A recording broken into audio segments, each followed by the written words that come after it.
Estamos en comunicación telefónica con Carlos Rivera. Carlos Rivera es el coordinador del área legal del Instituto de Defensa Legal, del IDL, institución de la que yo, por cierto, también soy parte. Ayer estuvo conmigo en toda esta abusiva diligencia que claramente, por los hechos se ha podido constatar, era pues un intento de amedrentamiento contra el IDL y contra IDL Reporteros. Pero como nosotros algo hemos aprendido, y el aprendizaje, que es verdad, logramos obtener en una de las mejores y magníficas escuelas para aprender de cómo luchar contra la arbitrariedad, que fue el gobierno de Fujimori y Montesinos, nos permitió advertir de qué jugada estaba detrás de esta diligencia y qué cosa se quería conseguir. Le he pedido a Carlos Rivera que, por favor, saludándolo por supuesto, nos pueda contar ya no tanto detalle de lo que pasó ayer, que digamos yo he mencionado ampliamente, sino que pueden haber sido el objetivo, las consecuencias de lo que sucedió el día de ayer de cara a la investigación que estamos impulsando. Doctor Carlos Rivera, que gusto saludarlo, muy buenos días. Buenos días, Glatzer, buenos días, amigos del programa No Hay Derecho. Gusto nuevamente conversar contigo, Glatzer. Comparto tus palabras, las que he escuchado, y un poco yendo al balance que me querías hacer sobre lo de ayer.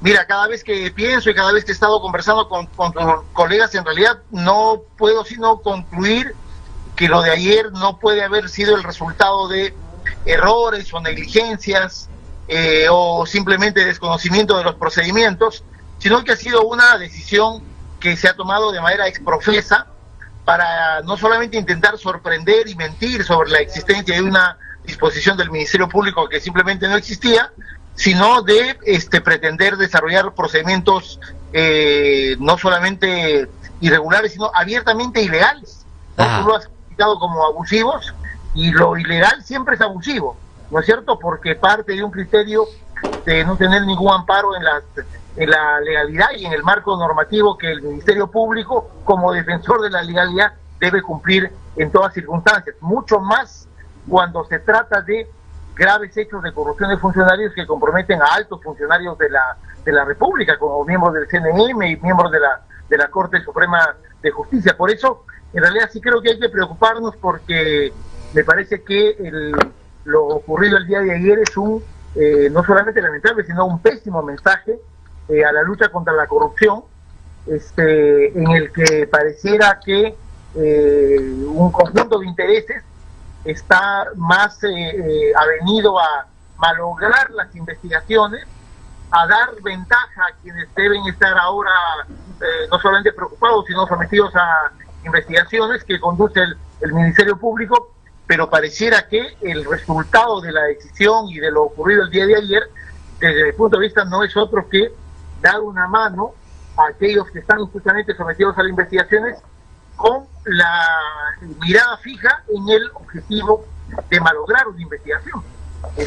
Y eso sí me parece que hay que decirlo públicamente, porque la pregunta que ahora me parece que hay que responder es, finalmente, ¿de qué lado está el Ministerio Público? ¿No? Por lo menos el despacho de la fiscal que ha dispuesto esta orden tan, por lo menos para llamarla inédita, de dar mandatos verbales para la diligencia tan importante que supuestamente el día de ayer estaba cumpliendo, ¿no? Doctor Rivera, la consecuencia práctica, la consecuencia real, concreta, de una diligencia de esta naturaleza, que claramente es ilegal o irregular, ¿cuál sería? Que, digamos, todo lo que nace mal termina mal y que se puedan invalidar, digamos, asuntos fundamentales para la investigación. Sí, por supuesto, digamos, yo creo que hay dos cosas en términos de consecuencias y ambas me parece que son negativas.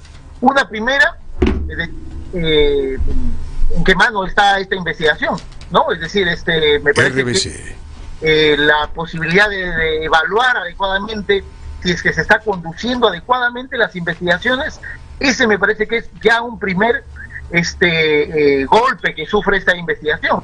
Y a mí me parece que hay que ponerlo sobre la mesa, porque es un asunto importante. Y lo segundo es lo más concreto respecto de esta diligencia, ¿no? Como lo hemos venido diciendo desde el día de ayer, el resultado de que si nosotros hubiésemos terminado de ser sorprendidos y, como se suele decir, hubiésemos caído redondos en esta maniobra, bueno, el resultado de todo hubiese sido, sin ninguna duda, que los investigados hubiesen pedido obviamente la anulación de esta diligencia y de una prueba que resulta fundamental porque es la fuente de la investigación. La razón de la investigación del Ministerio Público se está desarrollando sobre la base de la existencia de una publicación periodística. Y si la fuente de esa investigación termina siendo malograda y posteriormente, sin duda alguna, invalidada, bueno, el resultado es muy concreto. Los que terminan investigados seguramente hubiesen accedido a algún mecanismo de defensa legal para decir eso no vale y por lo tanto aquí no hay fuente de prueba. Eso me parece que es sumamente grave, ¿no? Eso es sumamente grave. La pregunta es, la fiscal y el fiscal adjunto que hizo materialmente la diligencia, ¿no sabían eso? En realidad, mira, yo no tengo ninguna duda, ellos sí lo sabían. Entonces, sabían perfectamente porque ese es su chamba del día a día. Claro. Es decir, no contar con una autorización expresa y escrita para hacer una diligencia, claramente iba a ser un asunto que invalidara cualquier actuación. Y claro, si nosotros en ese momento accedíamos a su pretensión de entregarle toda la información, después iba a impugnar eso y que no iba a servir nada de lo que se ha difundido para poderle imputar alguna mala actuación a estos sinvergüenzas que están todavía administrando justicia en nuestro país. Parecería efectivamente que esa ha sido la jugada. Solamente quiero mencionar, doctor Carlos Rivera, que el fiscal que fue ayer era un fiscal adjunto que se llama Rodrigo Rurruch, y que fue enviado por la fiscal anticorrupción Nora Córdoba. Y al nosotros increparle y preguntarle de cómo así terminó yendo, él dijo, no, es que me dijo la fiscal solo una orden verbal, ¿no es cierto? Lo que claramente daba cuenta, porque él había desde el comienzo dicho que sí tenía la orden, y cuando le pedimos que la mostrara, recién caímos en cuenta que no tenía nada, que él había planificado todo este asunto, ¿no? Un asunto capaz mucho más grave del que anoche caí en cuenta. Cuando el fiscal de la Nación se comunica con el fiscal Rurruch, el fiscal le informa que hay una disposición emitida por el despacho de la doctora Nora Córdoba, ¿no es cierto? Sí. Por lo tanto, la fiscalía inclusive comienza a sorprender al propio fiscal de la Nación, ¿no es cierto? Y sobre quién conducía y quién dio las órdenes, a mí no me queda ninguna duda, como recordarás, también cuando yo personalmente le hice la pregunta al fiscal si es que él ya había emitido algún pedido de información al juez del Callao, que era el que había dispuesto la interceptación telefónica, él dijo, esa decisión la tiene que tomar la fiscal Nora Córdoba. Sí, pues. Por lo tanto, no nos queda ninguna duda que acá ha habido una decisión, yo creo debidamente planificada, de hacer todo esto, a pesar del escándalo, ¿no es cierto?, de jugársela, como se suele decir, para invalidar la prueba, porque en el nuevo modelo procesal, una circunstancia de esta naturaleza puede ser decisiva en el curso o el resultado de una investigación de carácter penal. Y eso los fiscales lo saben perfectamente porque con eso lidian todos los días. Sí. Y tanto la conclusión de esto es, hay que preocuparnos, ¿no es cierto?, mucho, no solamente porque pareciera que algunas personas están dispuestas a afectar seriamente los principios fundamentales de un Estado de Derecho y de la libertad de expresión, sino a dar una manito a quienes están supuestamente sometidos a investigación. Sí, doctor Carlos Rivera, para terminar, dos preguntas muy concretas, porque hoy día me he enterado ya más formalmente, ayer todavía había ciertos rumores o voladas sobre este tema, que van a iniciar una investigación en el Congreso de la República a IDL Reporteros y al IDL en general, porque dice que es parte de toda una organización que lo que busca es atacar al Estado para generar vacíos que después quiere llenar, y que somos parte de una red que también, entre otras cosas, está generando actos de interceptación telefónica que, por cierto, son ilegales. Primero, eso, ¿qué opinión sobre eso? Y lo segundo es que me preguntan a través de las redes si una vez que ya se abre investigación a todas estas personas relacionadas con estos actos claramente ilícitos, digo, miembro del Tribunal el Consejo de la Magistratura, Vocal Supremo y otros como el presidente de la Corte Superior del Callao, una vez que ya esté avanzando la investigación, sería bueno tomar alguna medida restrictiva, porque evidentemente las cosas siguen saliendo, las publicaciones siguen dando y más cosas se van a conocer sobre esta gente.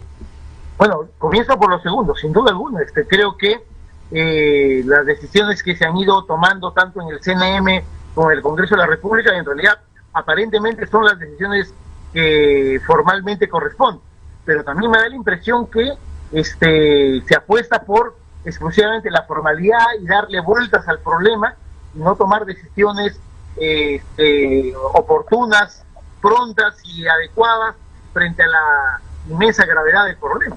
Es cierto, como tú dices, en el caso del presidente de la Corte del Callao, por ejemplo, bueno, ya no es un tema político y ya no solamente un asunto de luchemos contra la corrupción en el Callao, creo que ya es un tema de la necesidad de una intervención de parte del Ministerio Público, y específicamente la Fiscalía Anticorrupción, para iniciar una investigación de carácter penal por un delito de corrupción de funcionarios.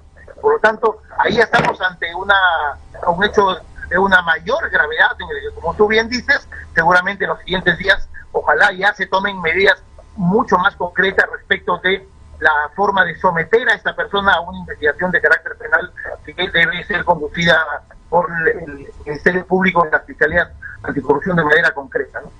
Lo segundo, sobre la investigación del Congreso de la República, en realidad es una decisión política. Sabemos que ha provenido de congresistas del APRA y del fujimorismo. En realidad yo creo que es un mensaje simplemente de amedrentamiento, y el mensaje que le podemos mandar a esos políticos, a esos congresistas, ¿no?, que ahora están muy preocupados por las formalidades y no por la lucha contra la corrupción, es que nosotros nos vamos a saber defender y sobre todo les decimos vamos a saber responder, ¿no es cierto? Creo que los 35 años que tenemos encima como Instituto de Defensa Legal acreditan nuestra actuación al lado de la legalidad y de los derechos de la gente, y ellos saben perfectamente, y si no lo saben lo van a conocer muy pronto, la capacidad de respuesta que tiene el Instituto de Defensa Legal. Muy bien. Doctor Carlos Rivera, muchísimas gracias por habernos aclarado el panorama en este tema y vamos a estar, por cierto, atentos a qué cosas se vienen. Muchísimas gracias, muy amable. Fuerte abrazo, gracias. Hasta pronto. Un abrazo. Carlos Rivera, entonces, parte del Instituto de Defensa Legal.